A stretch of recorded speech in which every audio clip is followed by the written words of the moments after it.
परिचय। राधा, प्लेटफॉर्म पर भीड़ देखो। हाँ सीता, जनसंख्या कितनी चिंताजनक दर पर बढ़ रही है। तुम्हें पता है, भारत की जनसंख्या 1.2 अरब को पार कर चुकी है। हाँ, और यदि जनसंख्या का बढ़ना इसी तरह से जारी रहा तो हम हमारी सारी बुनियादी जरूरतों से वंचित रह जाएंगे। हर किसी को परिवार नियोजन के महत्व को समझना चाहिए। हाँ, किंतु इसके लिए हर किसी को जनन स्वास्थ्य और जन्म नियंत्रण का बुनियादी ज्ञान होना चाहिए। परिवार नियोजन में जनन स्वास्थ्य के ज्ञान की क्या भूमिका है? अच्छा, आओ मैं तुम्हें जनसंख्या विस्फोट को रोकने में जनन स्वास्थ्य और इसके महत्व की जानकारी के बारे में विस्तार से बताऊंगी। उद्देश्य।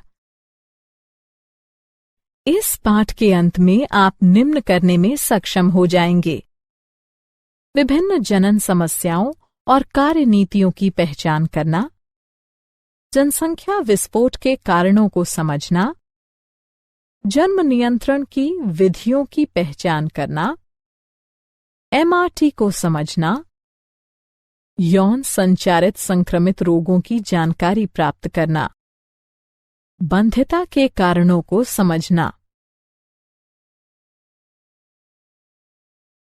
जनन स्वास्थ्य। जनन स्वास्थ्य न केवल जनन रोग या अशक्तता से मुक्ति की, बल्कि संपूर्ण शारीरिक, मानसिक और समाज कल्याण की एक अवस्था है। जनन स्वास्थ्य का सरोकार जीवन की सभी अवस्थाओं में जनन प्रक्रियाओं, कार्यों और प्रणाली से है।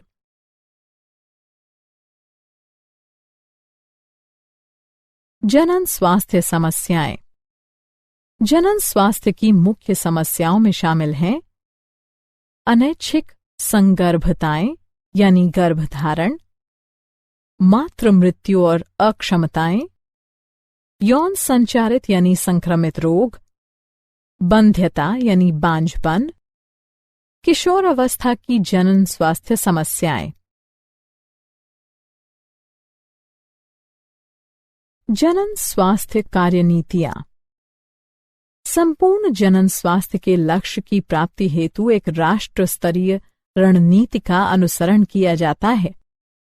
इसमें विभिन्न कार्यक्रम शामिल हैं, जैसे परिवार नियोजन कार्यक्रम 1951, जनन एवं बाल स्वास्थ्य सेवा कार्यक्रम, विद्यालयों में यौन शिक्षा प्रावधान, स्वच्छ यौन क्रियाओं और यौन संचारित यानी संक्रमित रोगों की जानकारी का प्रबंध, लोगों को जन्म नियंत्रण के विकल्पों, स्तनपान के महत्व आदि की शिक्षा, उल्पवेधन यानी इम्यूनोसेंटेसिस पर वैधानिक प्रतिबंध। जनसंख्या विस्फोट। जनसंख्या विस्फोट के कारण व्यापक स्वास्थ्य सुविधाएं, बेहतर जीवन दशाएं, मातृ मृत्यु दर में कमी। मातृ मृत्यु दर प्रसवावस्था के दौरान 1 वर्ष में होने वाली मातृ मृत्यु की संख्या तथा उसी वर्ष में जन्मे जीवित बच्चों की संख्या का अनुपात है। शिशु मृत्यु दर में कमी। शिशु मृत्यु दर 1 वर्ष के अंदर मरने वाले बच्चों की संख्या को उस वर्ष जन्मे जीवित बच्चों की संख्या से विभाजित करने को दर्शाता है।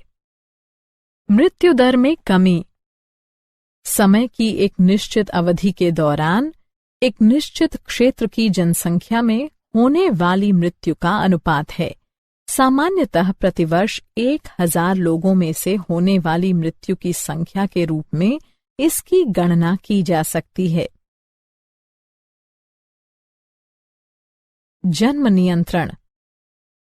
जन्म नियंत्रण के उपाय 2 प्रकार के हो सकते हैं: प्राकृतिक विधियां, कृत्रिम विधियां। राष्ट्र स्तर पर जन्म नियंत्रण के विभिन्न कार्यक्रम शुरू किए गए हैं, जैसे विवाह की वैधानिक आयु बढ़ाकर स्त्रियों के लिए 18 वर्ष और पुरुषों के लिए 21 वर्ष करना, दंपतियों को छोटे परिवार के लिए प्रोत्साहन। हम दो हमारे दो को बढ़ावा। जन्म नियंत्रण की प्राकृतिक विधियां। प्राकृतिक विधियां डिंब एवं शुक्राणु के मिलने की संभावनाओं के परिहार के सिद्धांत पर कार्य करती हैं। वे इस प्रकार हो सकती हैं। आवधिक संयम। इस विधि में दंपति आवर्त चक्र से 10 से 17 दिनों तक, जिसके दौरान डिंबोत्सर्जन की संभावना रहती है, संभोग से परहेज करते हैं। बाह्य स्खलन या अंतरित मैथुन। इस विधि में वीर्य सेचन से बचने के लिए पुरुष साथी स्खलन से ठीक पहले योनि से अपना लिंग बाहर निकाल लेते हैं। स्तन्यकालीन अनावर्त। इसका तात्पर्य उस अवधि से है जिसके दौरान मां बच्चे को स्तनपान कराना जारी रखती है और इस दौरान गर्भधारण की आवधिक संभावनाएं प्रायः नगण्य रहती हैं। जन्म नियंत्रण की कृत्रिम विधियां। रोध विधि। रोधक साधनों के माध्यम से अंडाणु और शुक्राणु को भौतिक रूप से मिलने से रोका जाता है। उदाहरण कंडोम। ये रबर या लेटेक्स के बने होते हैं जिनसे पुरुषों के लिंग या स्त्रियों की योनि या गर्भाशय ग्रीवा को मैथुन से ठीक पहले ढका जाता है। इसके फलस्वरूप स्त्री के जनन मार्ग में शुक्राणु का प्रवेश नहीं हो पाता है। डायफ्रम यानी तनुपट, गर्भाशय ग्रीवा टोपी, वॉल्ट। अंतःगर्भाशयी युक्तियां। ये युक्तियां विशेषज्ञों द्वारा योनि मार्ग से गर्भाशय में लगाई जाती हैं। ये शुक्राणुओं की भक्षकाणु क्रिया यानी फैगोसाइटोसिस बढ़ा देती है, जिससे शुक्राणुओं की गतिशीलता तथा निषेचन क्षमता कम हो जाती है।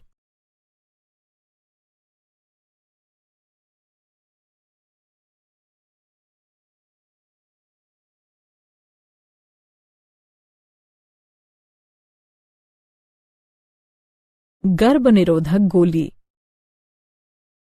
प्रोजेस्टेरॉन अथवा प्रोजेस्टोजन एस्ट्रोजन के सम्मिश्रण की छोटी खुराकों के रूप में उपलब्ध।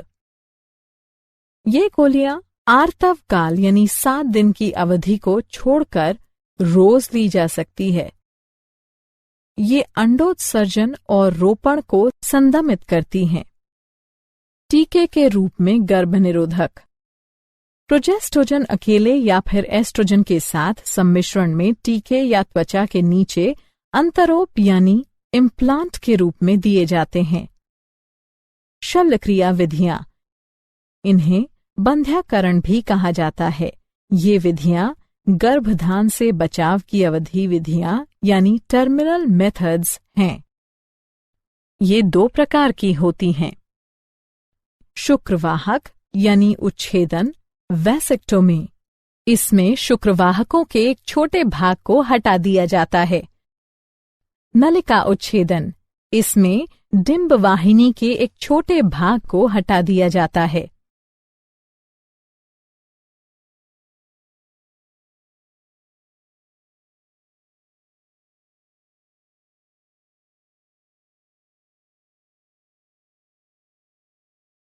सगर्भता का चिकित्सीय समापन।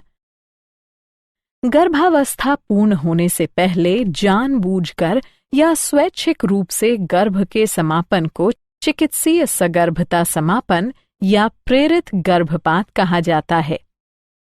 भारत सरकार ने चिकित्सीय सगर्भता समापन के दुरुपयोग को रोकने हेतु इसे कुछ सख्त शर्तों के साथ 1971 ईस्वी में कानूनी स्वीकृति प्रदान कर दी थी। सगर्भता की पहली तिमाही अर्थात 12 सप्ताह की अवधि के दौरान चिकित्सीय सगर्भता समापन को अपेक्षाकृत अधिक सुरक्षित माना जाता है।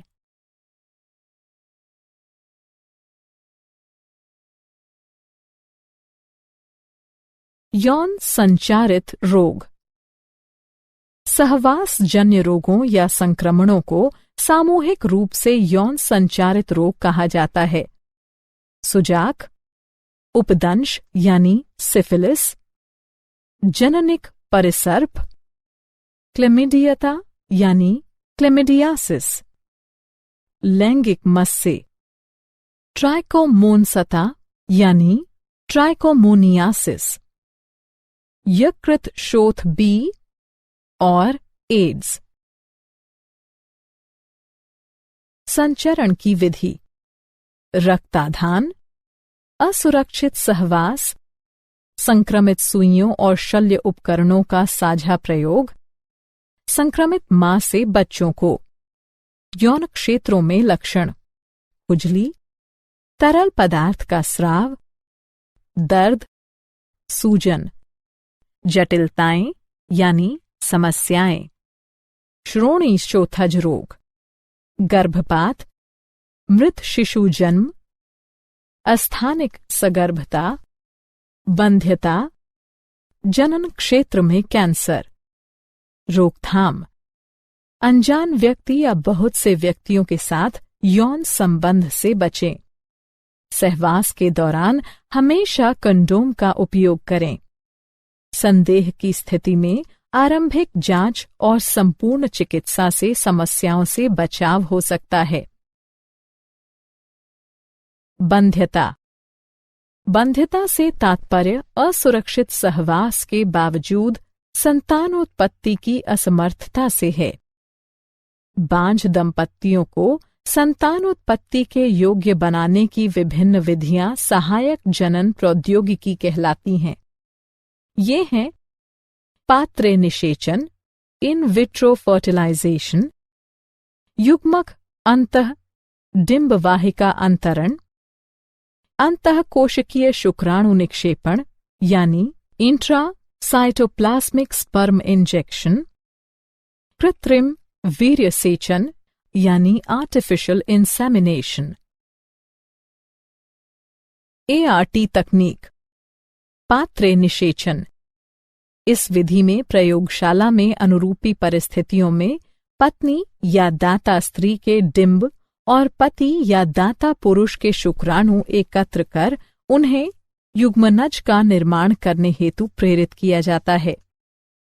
फिर इन युग्मनज या भ्रूणों को डिंब वाहिनी नली या गर्भाशय में स्थानांतरित कर दिया जाता है।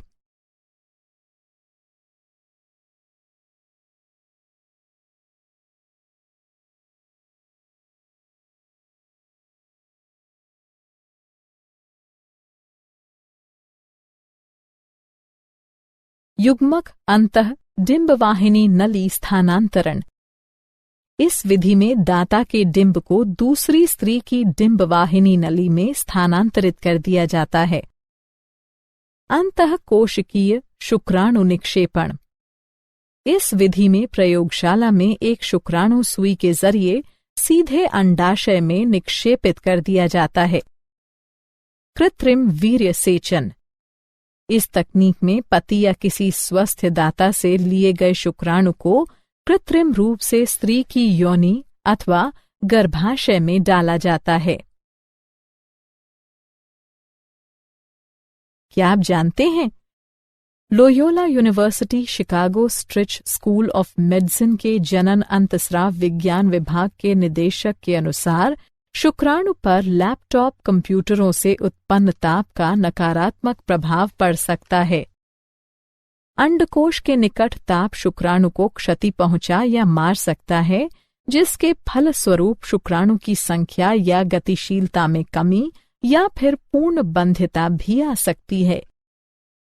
इसलिए शुक्राणु को क्षति से बचाव हेतु लैपटॉप को हमेशा मेज पर रखना चाहिए। सारांश: आइए हमने जो कुछ सीखा है उसे संक्षेप में दोहराएं। जनन स्वास्थ्य का तात्पर्य जनन की सभी अवस्थाओं अर्थात शारीरिक, भावनात्मक, व्यावहारिक और सामाजिक पहलुओं के कल्याण से है। स्वास्थ्य की बेहतर सुविधाओं तथा जीवन के रहन सहन की बेहतर परिस्थितियों के कारण जनसंख्या में विस्फोटक वृद्धि को बढ़ावा मिला। जन्म नियंत्रण के लिए विभिन्न गर्भनिरोधक उपाय अपनाए जा सकते हैं। चिकित्सीय सगर्भता समापन आमतौर पर बलात्कारों, संयोगिक सहवास आदि के कारण होने वाली अनचाही सगर्भता से छुटकारा दिलाने हेतु किया जाता है। वहीं एमटीपी की यह क्रिया उस स्थिति में भी की जा सकती है जब गर्भावस्था का जारी रहना मां या भ्रूण अथवा दोनों के लिए हानिकारक अथवा घातक हो। सहवास के कारण संचारित होने वाले रोग या संक्रमण यौन संचारित रोग यानी एसटीडी कहलाते हैं। 2 वर्षों तक बिना किसी सुरक्षा के सहवास के बाद भी गर्भाधान अथवा संतानोत्पत्ति न हो पाने की स्थिति बंध्यता कहलाती है।